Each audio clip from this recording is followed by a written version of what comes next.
Never stop learning because life never stop teaching.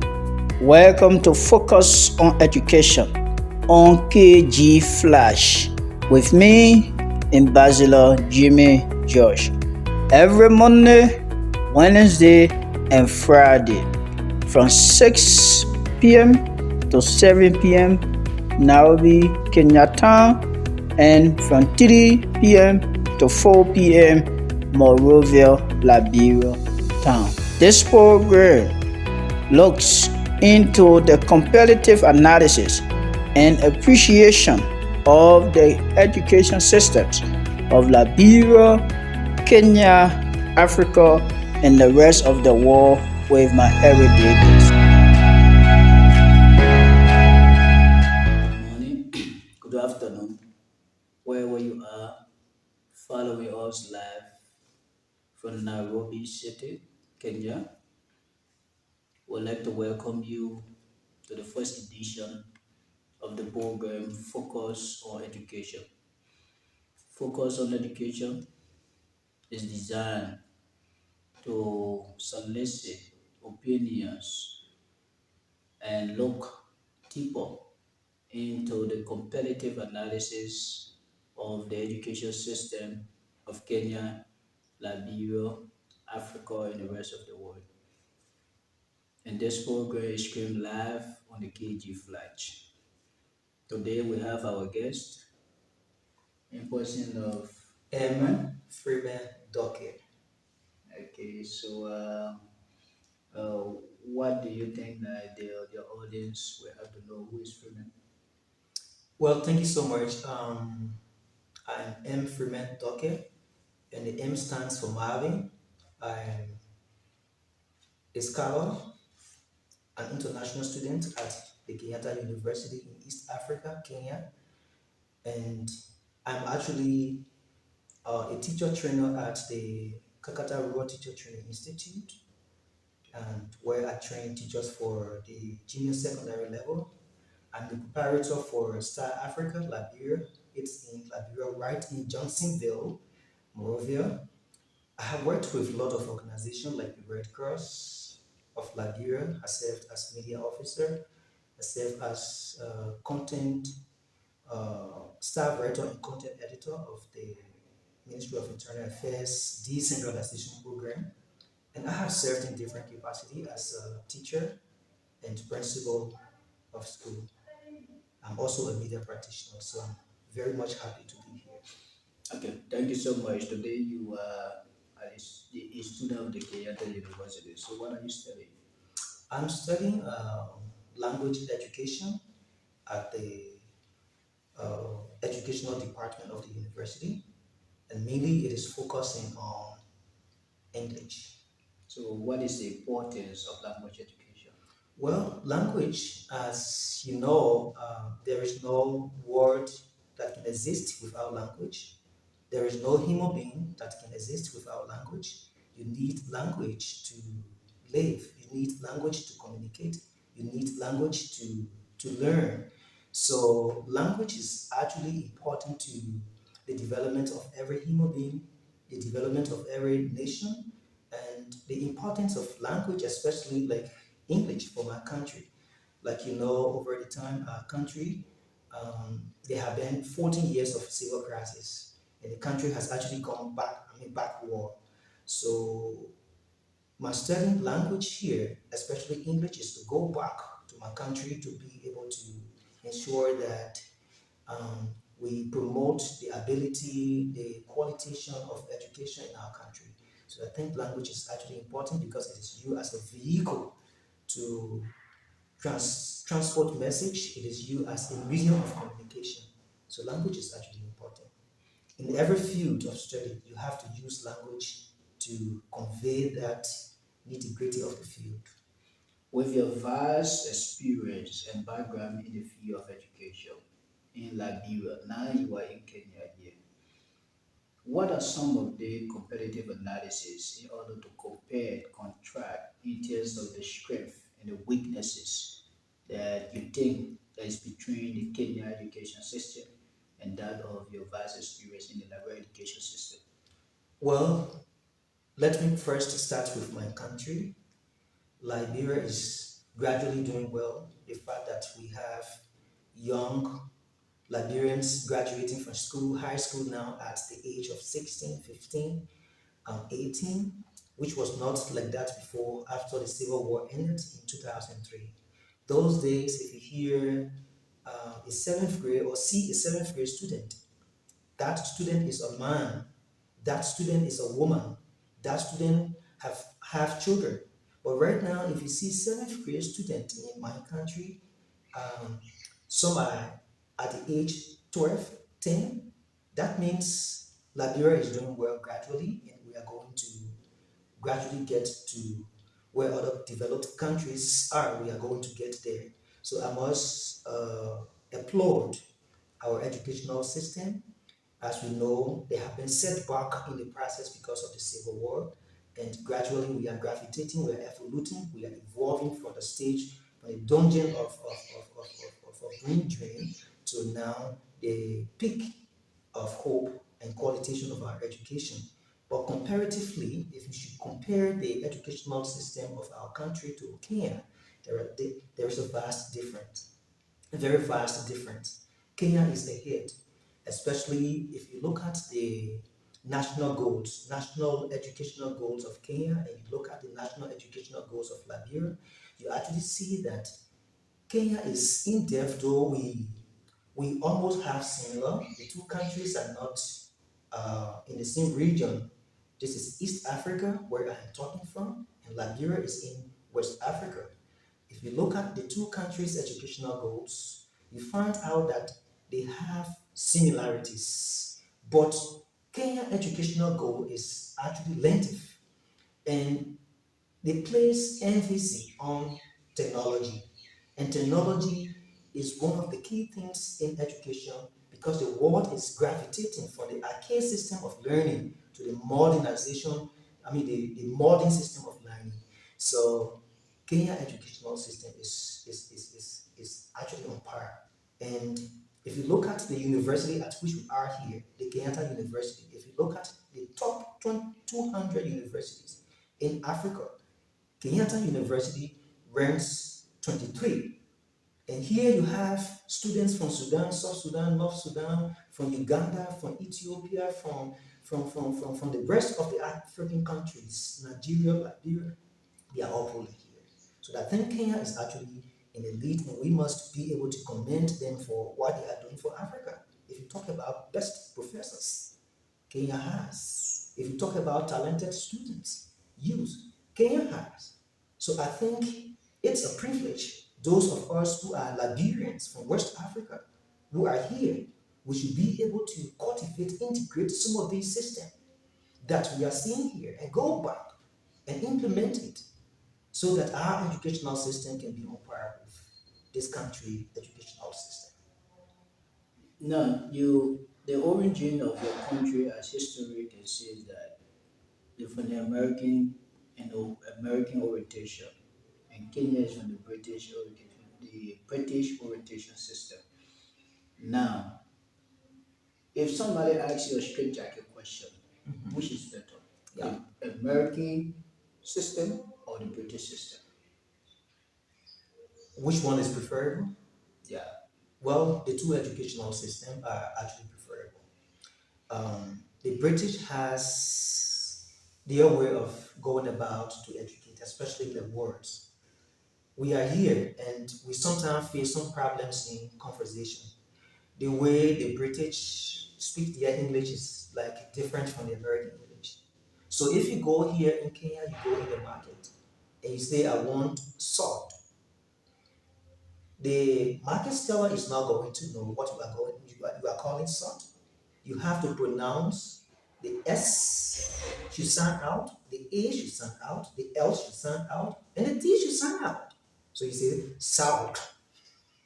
So Uh, this becoming a problem for us. So the educational system, the way they pronounce is different. If you go, you say, I have 30 shilling, 30 shilling. 30 shilling is not like you say like 30 shilling. So you have to say 30 shilling, something like that before they understand.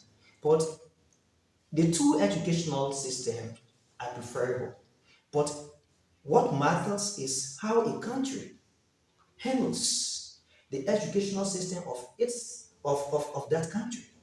What what what what the government, the Ministry of Education, the effort they are putting in to monitor the curriculum, to monitor the syllabus of the country curriculum, and ensure that the best things are done in the classroom. Can you identify the weakness for the education system here in Kenya? Have you identified any since you came? Um, yes, for every system there should be a weakness and there should be strength. Kenya has two languages. You have the Kiswahili as the national language, and you have the English as the official language. And here in Kenya, um, the national language is instructed only instructed at the elementary level. So from the junior going up, a child should be able to learn English when you graduate to the junior high. Now, because of this problem, you find out. Do the education system is structured in a way called junior, senior? No, we have one of our guests here. She's going to talk about that, but I don't think it is structured like ours is structured. But the focus is the more like use Swahili. Okay. Even I got in Kenya November 2nd, 2021, and I managed to join the Kenyatta University chapter, Red Cross chapter, because I have been working with the Red Cross in Liberia. And whenever we go for meeting, it becomes a little problem because they all are used to speaking their Swahili. But because I am there, they forced to change their tongue to English. And so it's like a little bit embarrassment. So while that person is speaking English, you find out that they speak Swahili. Even in the classroom, the professors, when they are speaking, they are teaching. They have to sometimes speak more, Swahili. So you have almost like 60% Swahili in the classroom and 40% English. So this is one of the weaknesses I have seen, with the educational system. But I think it's a very good thing because their national language unites them. It serves as medium of identification. It serves as medium of their unity. And I think Kenya is doing well. Kenya is actually doing well, and we must applaud the government. Though the young people here, citizens are complaining that there is corruption and the country is hard, but you don't see that in them. You see Kenyans are like happy people. You see Kenyans are moving about. You see Kenya is developing over roads and other things. So I wish that they can travel in other African countries and see how things are there. Are they like? Now you spoke more of Kenya because I think because you are here in Kenya, but you have vast experience on Liberia. Yeah. Can you calmly, clearly, identify weaknesses that's within the education system in Liberia? If there's a strength, can you also identify that? Okay, so before I can leave from Kenya, I was just thinking about weaknesses. I think in terms of Africa, there are certain problems that are just the same. Okay. So if you have not really gone in the primary and secondary school to really see, but what I understand from some of my professors, um, you found other problems you find now back home. Some are here. For example, in the classroom, as language grows, as language evolves, there are certain words that are not used in the classroom again. For example, you telling a child, I will punish you, or you body shame a child. Body shaming a child is telling the child something that is not okay. When that child goes back, to the mother, they tell the mother that, the teacher body shamed me today or bullied me today. Sometimes you find the parents leaving from the home and coming on the campus to blast. That is some of the weaknesses. So in Liberia, the same is there. But let's go back. Let's go back to my own country. Like I said, Liberia is doing well, but there are still that our government needs to do so that and the Ministry of Education needs to do to improve the educational system in our country. And what are some of those things that are identified as weaknesses? Okay, The so proliferation of just graduate those students. things would be like recommendation. Yeah. So Okay. as you are following us, our guest today is M. Freeman Dakat. He's a educationalist. He's a master's student at Kenyatta University, Kenya. We're going to take a short break and be right back. Never stop learning because life never stop teaching. Welcome to Focus on Education on KG Flash with me, Ambassador Jimmy Josh. Every Monday, Wednesday, and Friday from 6 p.m. to 7 p.m. Nairobi, Kenya time, and from 3 p.m. to 4 p.m. Monrovia, Liberia town. This program looks into the comparative analysis and appreciation of the education systems of Liberia, Kenya, Africa, and the rest of the world with my everyday guests. Welcome back. This is a program focused on education. I wanted to say Africa because we focus more on Africa because we are Africans. So our guest today again is M. Freeman Decker, the instant for Marvin. Marvin, yes. Okay, so he's an educationalist, a master's student at the University, Kenya. Now, Freeman, you were before we took the break, you were discussing highlighting some of the weaknesses within our education system. Now, after you identified them, what are some of those recommendations you think you can put forth to stakeholders, or what are some of those things you think you have come to Kenya, some of the positives that you think you can go now and incorporate within our education system back home in Liberia? Thank you so much, Jimmy. Like I was saying before we have the break, I was talking about the proliferations of grassroots schools in our country, unqualified teachers being employed in especially private schools. Um, we have the issue of braveries all in the schools, bravery from parents to teachers and administrations, and bravery from students to teachers and even administrations. So these are key things. And then the government needs to put in place a strong monitoring system of the curriculum and monitor all the schools and see as to whether the curriculum is being implemented the right way. They are key weaknesses, but I just try to highlight a few. So what is my recommendation? The government should ensure that bravery is minimized or done away with. In school. So there should be punity across the book. That if a person is caught into such, whether you are a parent, you are an administrator, you are a teacher, even a student should be punished. Do you support some Liberians advocating for the establishment of academic crime code? I think that is going to be okay because this will deter a lot of vices that are tantamount to undermine the educational system of our country.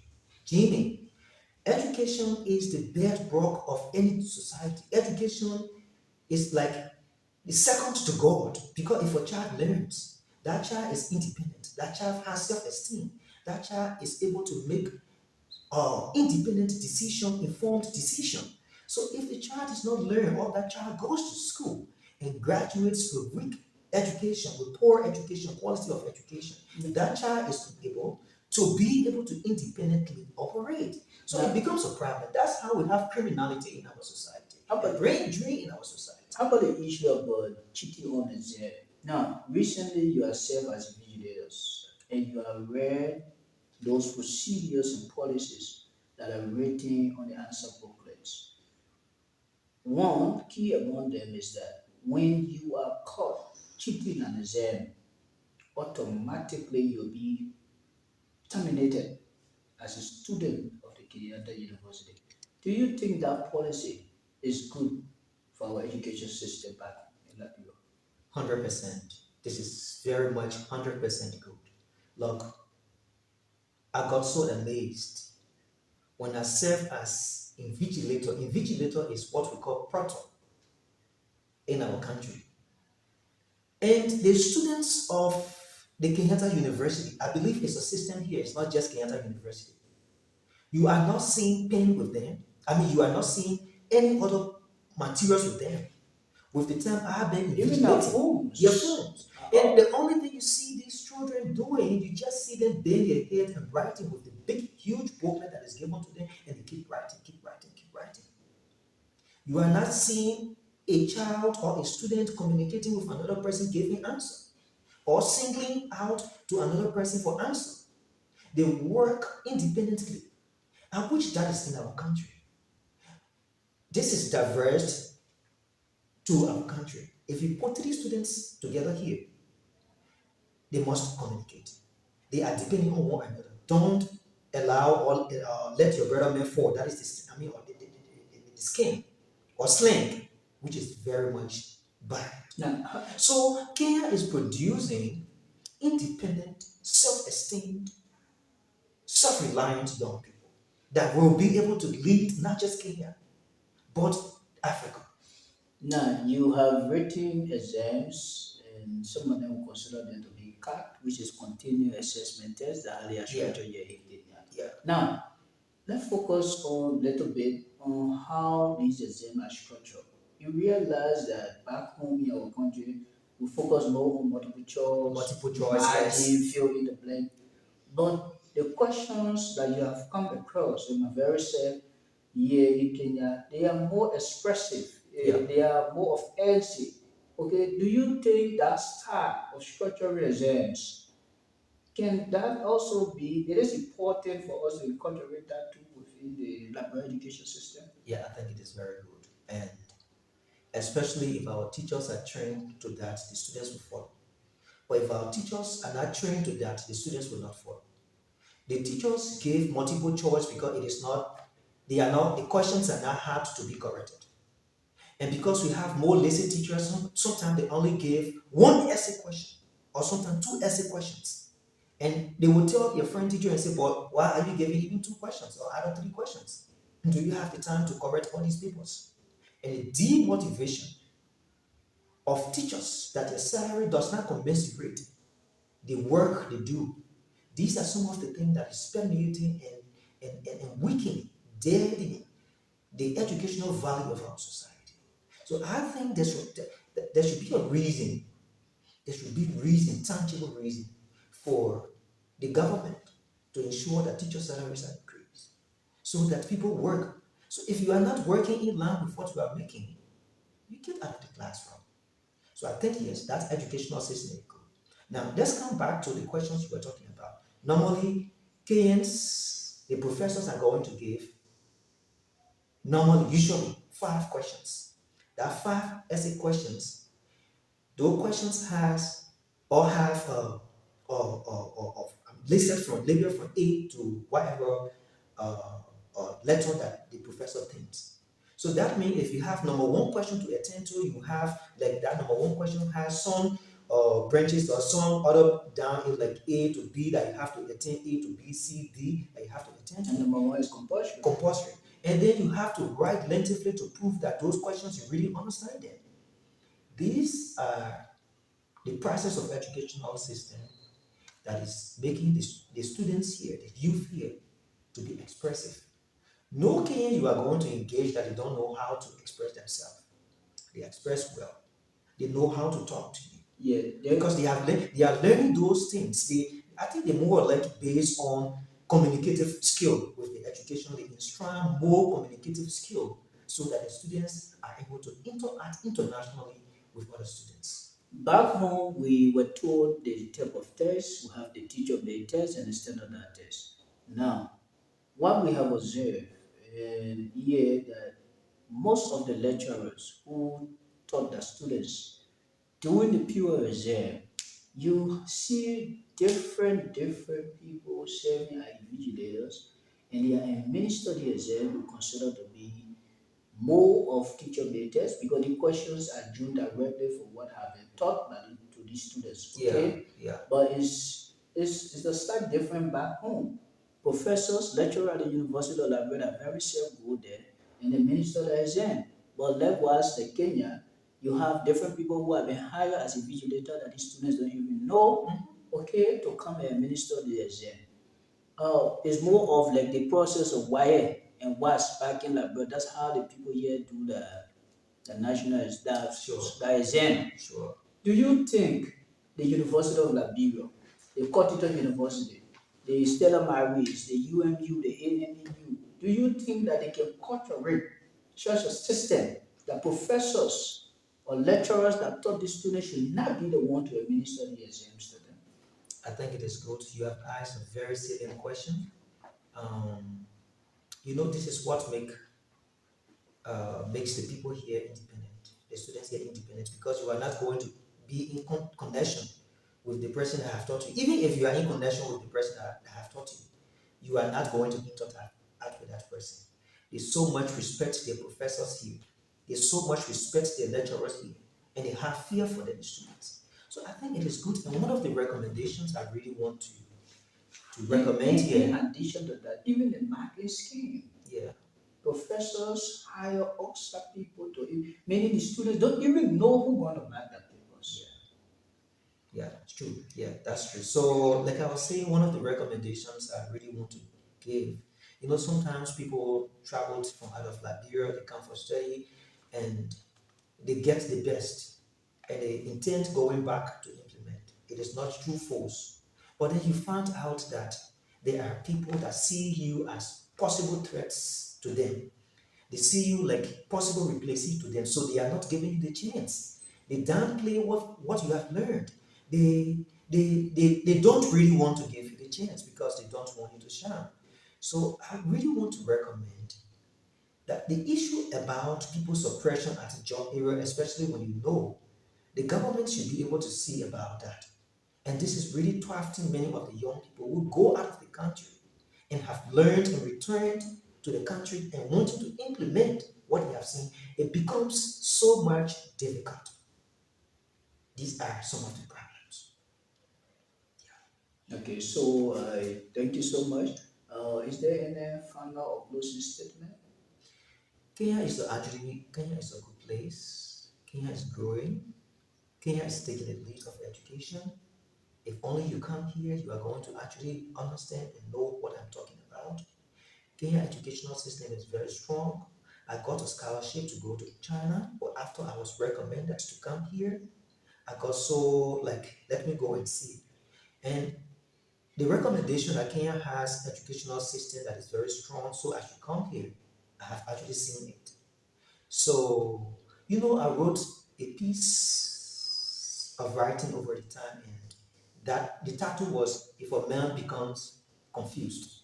And that's where you understand that if you read that piece of writing, you will understand what is made of Kenya's educational system. That once you actually be able to put all of what is in you before you can make it here. So thank you so much, Jimmy, for having me on this good program. I think it's a very good program that we can, express our views, especially what we are seeing here, and be able to make some recommendations back home so that, our country can gradually grow. But I know that we are going to get there because many of our young people are gravitating from sitting idly, and they are now going to the classroom to learn. And many parents are now valuing their children's education, encouraging them to go to school because they know that education holds the world. So thank you so much. I really appreciate this. I wish to be invited another time on this program. Thank you also for speaking on Focus on